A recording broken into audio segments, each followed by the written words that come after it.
I've been bombarded from multiple places with this idea of making a decision. Can you talk about what it really means to make a decision and then how to line up with it?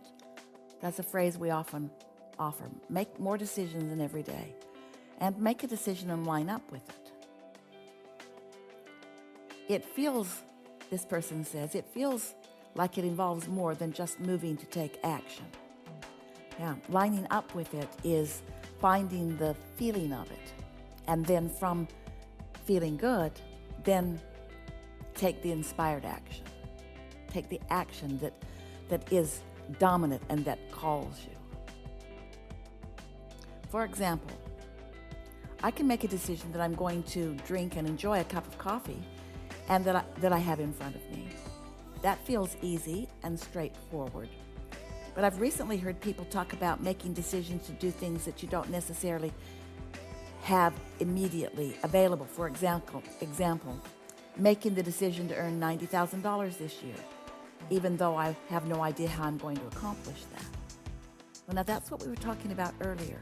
When you say, I'm going to make $90,000 this year, or whatever amount you've made the decision that you want, if it doesn't feel like the next logical step, if you challenge it, if your beliefs say not likely, then that causes split energy within you.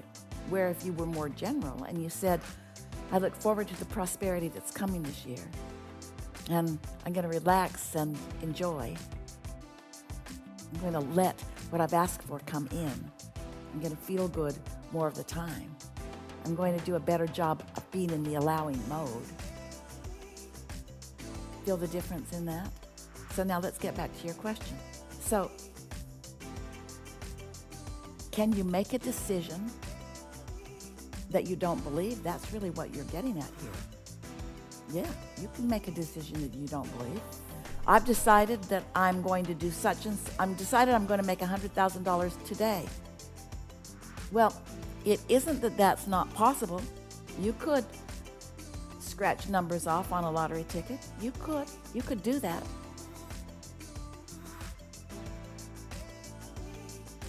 The question isn't, can it be done?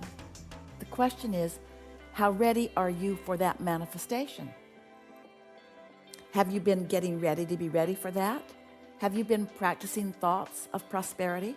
Or have you been complaining about not enough money? Have you been feeling more security and more stability by your deliberate focus upon things?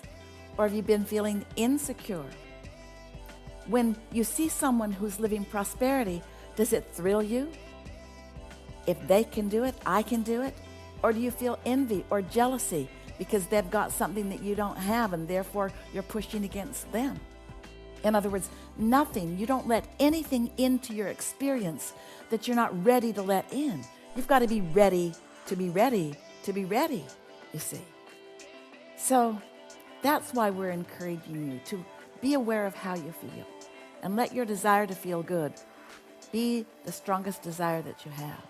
If we were standing in your physical shoes, that's the strongest decision that we would be making. I've decided that this is going to be a really good day.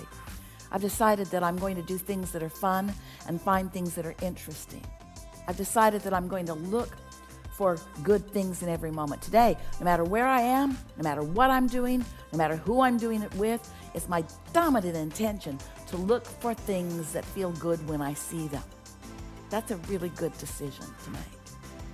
And then as things evolve, you'll find yourself feeling more capable of more decisions, more able to accomplish what you want, when you want it. But meanwhile, just look for reasons to feel good and watch how fast your ability to realize what's already in your vortex happens.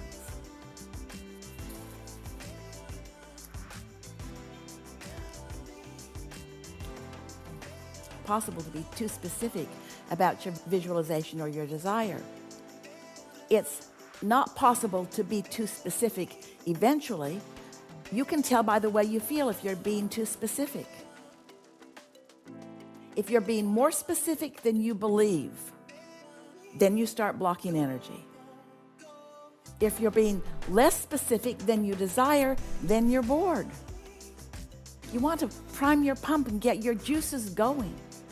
Esther's Jerry always said, as he was coaching people, he would say, it's like your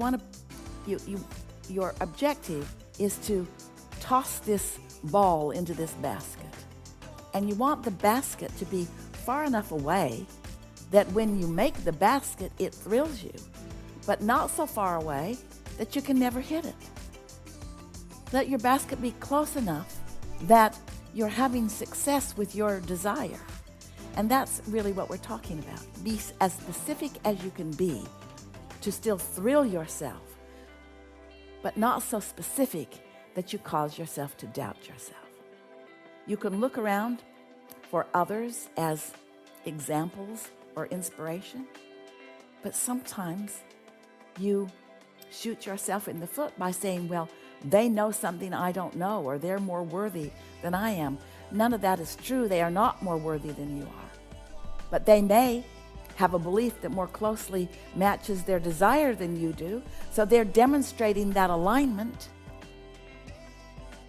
Don't let someone else's demonstration of their well-being make you feel inadequate. It's just a demonstration of alignment that you can accomplish too.